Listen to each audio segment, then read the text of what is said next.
Once again, ladies and gentlemen, ಮತ್ತೊಂದ್ಸಲ ಜೋರಾದ ಚಪ್ಪಾಳೆ ಮೂಲಕ ನಿಮ್ಮ ಚಪ್ಪಾಳೆ, ನಿಮ್ಮ ಆಶೀರ್ವಾದ, ನಿಮ್ಮ ಪ್ರೀತಿ, ಪ್ರೇಮ, ವಿಶ್ವಾಸ, ನಿಮ್ಮ ಪ್ರೋತ್ಸಾಹ ಯಾವತ್ತು ಕರ್ನಾಟಕ ಬಿಸ್ನೆಸ್ ಅವಾರ್ಡ್ಸ್ ಹಾಗೂ ನಮ್ಮ ನಾಯಕರಾಗಿರುವಂತಹ ಮಿಸ್ಟರ್ ದಿನೇಶ್ ಗುಂಡ್ರು ಅವರಿಗಿದೆ. ಅದೇ ಥರ ಅವರು ಪ್ರತಿಯೊಂದು ಕಾರ್ಯಕ್ರಮಕ್ಕೆ ಸಪೋರ್ಟ್ ಅಥವಾ ಎನ್ಕರೇಜ್ ಮಾಡುತ್ತಾ ಇವತ್ತಿನ ಕಾರ್ಯಕ್ರಮದಲ್ಲಿ ಮತ್ತೊಂದ್ಸಲ as a chief guest mister Dinesh Gundru sir. Thank you and welcome you, sir. Now we request you to speak a few words and address the gathering.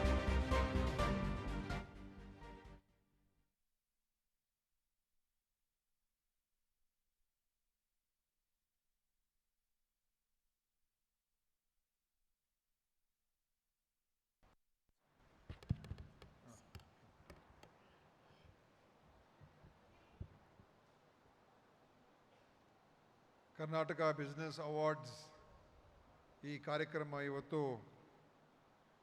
ನಮ್ಮ ಸ್ನೇಹಿತರೆಲ್ಲರೂ ಸೇರಿ ವಿಶೇಷವಾಗಿ Karnataka traders chamber of commerce ಅವರ ವತಿಯಿಂದ ಇವತ್ತು ಆಯೋಜನೆ ಮಾಡಿದ್ದಾರೆ.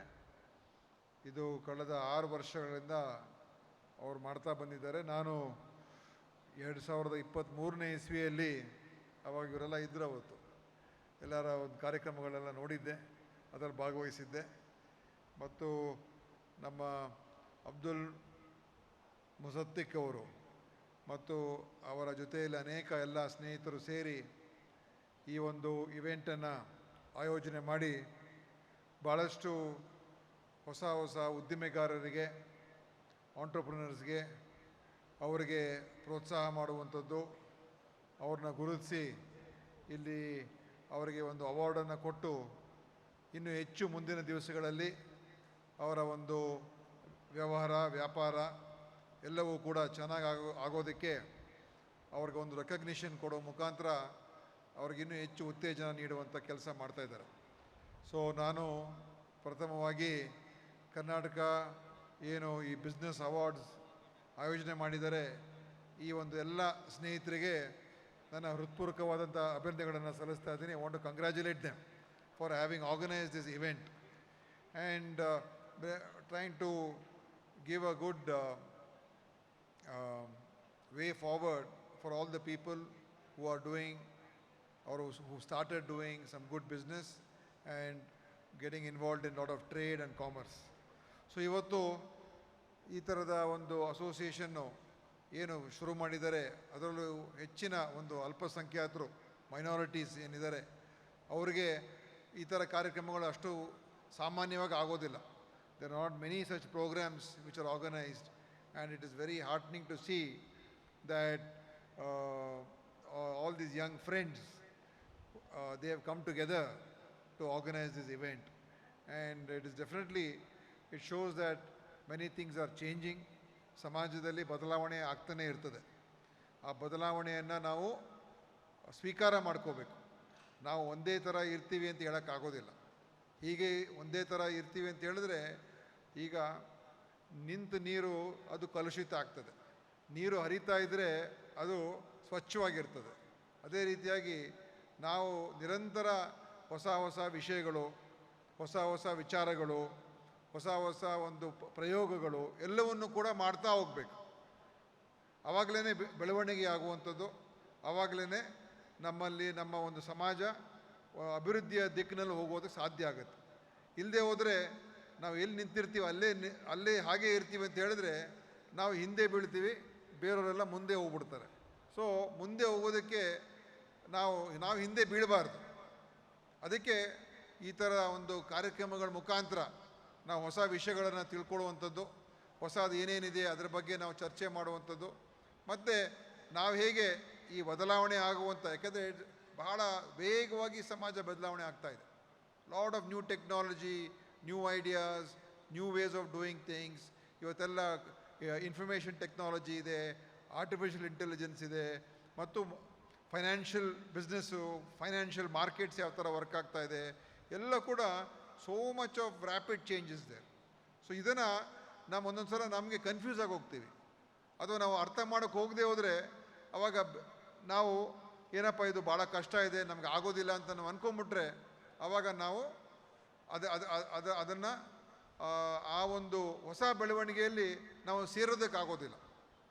ಸೊ ಇದಕ್ಕೇ ನಮ್ಮ ಮೈಂಡ್ ಯಾವಾಗಲೂ ಕೂಡ ಓಪನ್ ಇರಬೇಕು, ನಮ್ಮ ಚಿಂತನೆ ಯಾವಾಗಲೂ ಕೂಡ ವಿಶಾಲವಾಗಿರಬೇಕು, ಎಲ್ಲವನ್ನು ಕೂಡ ನಾವು ಕೇಳಬೇಕು, ಆಮೇಲೆ ತಿಳ್ಕೋಬೇಕು, ನಂತರ ತೀರ್ಮಾನ ಮಾಡಬೇಕು ಯಾವುದು ಸರಿ ಯಾವುದು ತಪ್ಪು. ಅದು ಆಮೇಲೆ ಮೊದಲು ಏನೇನಿದೆ ಅದನ್ನೆಲ್ಲ ತಿಳ್ಕೊಂಡ ನಂತರನೇ then we can take a decision, ಯಾವ್ದು ಕರೆಕ್ಟ್ ಇದೆ, ಯಾವ್ದು ಮಾಡಿದ್ರೆ ಒಳ್ಳೆಯದು. No decision is perfect, but we should gather information, we should discuss, we should identify, we should find out, we should seek out information. ಇದು ಭಾಳ ಮುಖ್ಯ. ಆ ಒಂದು ಕ್ರಿಯೇಟಿವಿಟಿ ಏನಿದೆ, ಆ ಒಂದು ಹೊಸ ವಿಷಯಗಳಿಗೆ ತಿಳ್ಕೊಳ್ಳುವಂಥ ಅಪ್ರೋಚ್ ಏನಿದೆ, ಅದು ಇವತ್ತು ನಮ್ಮಲ್ಲಿ ಬೇಕು. ಆವಾಗಲೇ ನಾವು ಬೆಳೆಯೋದಕ್ಕೆ ಸಾಧ್ಯ. ಅದು ಒಬ್ಬ ವ್ಯಕ್ತಿನೇ ಆಗಿರ್ಬೋದು, ಒಂದು ಫ್ಯಾಮಿಲಿನೇ ಆಗಿರ್ಬೋದು, ಒಂದು ಕಮ್ಯುನಿಟಿನೇ ಆಗಿರ್ಬೋದು, ಅಥವಾ ಒಂದು ದೇಶನೇ ಆಗಿರ್ಬೋದು. ಅದಕ್ಕೋಸ್ಕರನೇ ಚಾಲೆಂಜಸ್ ತುಂಬ ಇರ್ತದೆ. ಅದನ್ನು ನಾವು ಓವರ್ಕಮ್ ಮಾಡಬೇಕು ಅಂತ ಹೇಳಿದ್ರೆ ನಾವು ತಯಾರಿಕೆ ಮತ್ತು ಒಂದು ಹೊಸ ವಿಷಯಗಳಿಗೆ ಒಂದು ತಿಳ್ಕೊಳ್ತಕ್ಕಂಥ ಪ್ರಯತ್ನ ಖಂಡಿತವಾಗಿಯೂ ನಾವೆಲ್ಲ ಇಟ್ಕೋಬೇಕಾಗುತ್ತೆ. ಮತ್ತು ನಮ್ಮ ಮಕ್ಕಳಿಗೂ ಕೂಡ ಅವ್ರನ್ನ ನಾವು ಬೆಳೆಸಬೇಕು. ಹೆಣ್ಣು ಮಕ್ಕಳಾಗಿರ್ಬೋದು, ಗಂಡು ಮಕ್ಕಳಾಗಿರ್ಬೋದು, ಇವತ್ತು ಏನು ಡಿಫ್ರೆನ್ಸ್ ಇಲ್ಲ, ಎಲ್ರಿಗೂ ಅವಕಾಶ ಇದೆ. ಅದು ಹುಡುಗಿ ಈ ಥರ ಕೆಲಸ ಮಾಡೋಕ್ಕಾಗೋದಿಲ್ಲ ಅಥವಾ ಅವ್ರಿಗೆ ಕೆಲಸ ಸಿಗೋದಿಲ್ಲ ಅಂತಲ್ಲ. ಇವತ್ತು ನಾವು ಕಾಲೇಜುಗಳಿಗೆ ಹೋದರೆ, ನಮ್ಮ ಮೋಸಿನವ್ರು ಇಲ್ಲೇ ಇದ್ದಾರೆ, ಅವರು ಮೆಡಿಕಲ್ ಎಜುಕೇಷನ್ ಸೆಕ್ರೆಟ್ರಿ ಅವರು. ಯಾವುದೇ ನೀವು ಮೆಡಿಕಲ್ ಕಾಲೇಜ್ ಅಥವಾ ಇಂಜಿನಿಯರಿಂಗ್ ಕಾಲೇಜಿಗೆ ಹೋಗಿ 60% ಹೆಣ್ಮಕ್ಳು ಇರ್ತಾರೆ, 40% ಗಂಡು ಮಕ್ಳು ಇರ್ತಾರೆ. ಅಂದರೆ so many girls are coming out, studying, getting educated, joining the work force, doing business. ಮತ್ತು ಪರ್ಫಾರ್ಮೆನ್ಸಲ್ಲೂ ಮೊನ್ನೆ ರಿಸಲ್ಟ್ಸ್ ಬಂತು, PUC ರಿಸಲ್ಟ್ಸ್ ಬಂತು. More girls have done better than boys. SSLC results ಬಂತು, girls have done better than boys. ಅಂದರೆ the world is changing. ನಾವು ಅದನ್ನು ಅರ್ಥ ಮಾಡ್ಕೊಳ್ಳೋಣ, ಅದರಲ್ಲಿ ನಾವು ಸೇರ್ಕೊಳ್ಳೋಣ, ಅದರ ಜೊತೆಯಲ್ಲಿ ನಾವೆಲ್ಲರೂ ಒಂದಾಗಿ ಹೋಗೋದಕ್ಕೆ ನಮ್ಮ ರಿಲಿಜನ್, ನಮ್ಮ ಲ್ಯಾಂಗ್ವೇಜ್, ನಮ್ಮ ಕಾಸ್ಟು, ನಮ್ಮ ಏನು ಹ್ಯಾಬಿಟ್ಸ್, ಅದೆಲ್ಲ ನಮ್ಮ ಇಂಡಿವಿಜುವಲ್ ಚಾಯ್ಸ್. ಆದರೆ ನಾವೆಲ್ಲರೂ ಸೊಸೈಟಿ ಬೆಳಿಬೇಕಾದ್ರೆ ಆ ಯೂನಿಟಿ ಬರಬೇಕು, ನಾವೆಲ್ಲರೂ ಒಂದಾಗಿ ಹೋಗಬೇಕು. ಆ ರೀತಿಯಾಗಿ ಮಾಡೋದಕ್ಕೆ ಖಂಡಿತ ಪ್ರಯತ್ನ ಮಾಡೋಣ. ಇವತ್ತು ಕರ್ನಾಟಕ ಬಿಸ್ನೆಸ್ ಅವಾರ್ಡ್ಸ್ ಯಾರ್ಯಾರಿಗೆ ಅವಾರ್ಡ್ ಸಿಗ್ತಾ ಇದೆ, ಅವರು ಮುಂದಿನ ದಿವಸದಲ್ಲಿ ಇನ್ನೂ ಹೆಚ್ಚು ಅವರು ತಮ್ಮ ಉದ್ದಿಮೆಗಳನ್ನು ಬೆಳೆಸಲಿ, ತಮ್ಮ ಬಿಸ್ನೆಸ್ಸನ್ನು ಬೆಳೀಲಿ. ಅವರೂ ಕೂಡ ಬೆಳೀತಾರೆ ಮತ್ತು ದೇಶದ ಆರ್ಥಿಕ ಸಂಪತ್ತು ಕೂಡ ಹೆಚ್ಚಾಗ್ತದೆ. ಆ ಕಾರಣದಿಂದ ಇದಕ್ಕೆ ನನ್ನ ಪೂರ್ತಿಯಾದಂಥ ಸಹಕಾರ ಇದೆ. ಚೆನ್ನಾಗಿ ಮಾಡಲಿ ಅಂತ ನಾನು ಶುಭ ಹಾರೈಸಿ ನನ್ನ ಮಾತನ್ನು ಮುಗಿಸ್ತೇನೆ. ಜೈ ಹಿಂದ್, ಜೈ ಕರ್ನಾಟಕ ಮಾತೆ.